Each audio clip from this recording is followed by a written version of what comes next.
Colby Hall. Colby, good morning to you. What do you make of this billionaire brouhaha?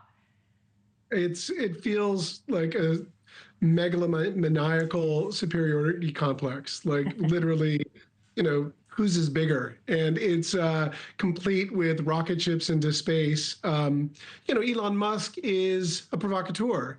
Online language would call him an edgelord. He loves to be sort of contrarian and sort of edgy just to sort of get people's attention.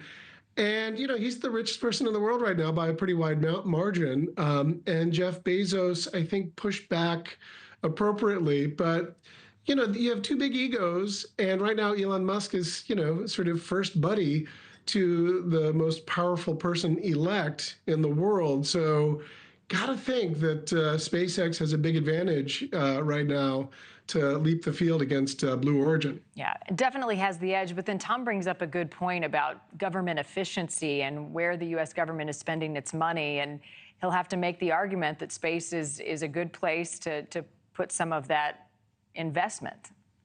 I always felt like, it's not really clear. I mean, I'm skeptical of like colonizing Mars. I don't think that that's really something that, I like it as an experiment. But, there's a bit of like bread and circus here. There's sort of excitement, big thinking projects that going out to space that get people sort of, kind of invigorated. And a lot of like amazing things happen when you sort of develop space technology that are beyond going to space. So, yeah, I think there is, sort of reason to cut costs. That said, when you stop, exploring, you also stop sort of innovating and growing.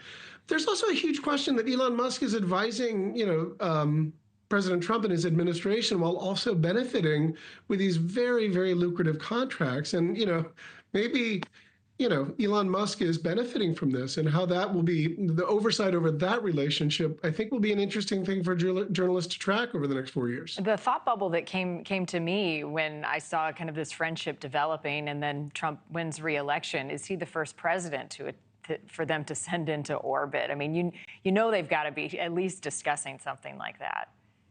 It's President Trump he loves a stunt. He loves the attention. Yeah. And if maybe going into orbit would be an interesting thing, I also get the sense Trump likes creature comforts. So I'm not sure the idea of going into a tin can into space is something that appeals to him. My other thought was these are two big egos who love attention. At some point, I wonder if the Trump-Musk relationship will go south because there's two people that are competing for the same limited spotlight. So that will be another sort of bit of drama to watch unfold over the next few years. Yeah. Speaking of drama, this MSNBC joke about Elon possibly buying the network. I mean, how realistic is that? I don't think it's realistic at all. I mean, MSNBC isn't really being sold off. And I think this is just, again, to what I said earlier, Elon Musk making jokes to try to troll his political rivals. And if you look at who jumped onto this joke, it was Matt Gaetz and Donald Trump Jr. And what it does is it causes a lot of anxiety amongst the people on the progressive side of partisan media, especially at MSNBC, who frankly are probably freaked out right now because it's not clear. I wrote a column last week that says that the spinning off of MSNBC feels like a death knell, at least for the current iteration of MSNBC. They've painted themselves into a really severe partisan corner. And so that Elon Musk can joke about that, we actually are talking about it because it's possible. But it's tough times ahead for MSNBC and how they pivot. I don't think visits to Mar-a-Lago is going to get them out of the mess that they've painted themselves into. Yeah, no, I mean, I think social media, and you could argue Elon Musk's influence has really changed the media landscape and how the media responds and covers things as well. Colby, thanks. Happy Thanksgiving to you. Thanks for watching, everybody. Go to joinnn.com to find NewsNation on your television provider. Also, don't forget to click that red subscribe button below to get more of NewsNation's fact-driven, unbiased coverage.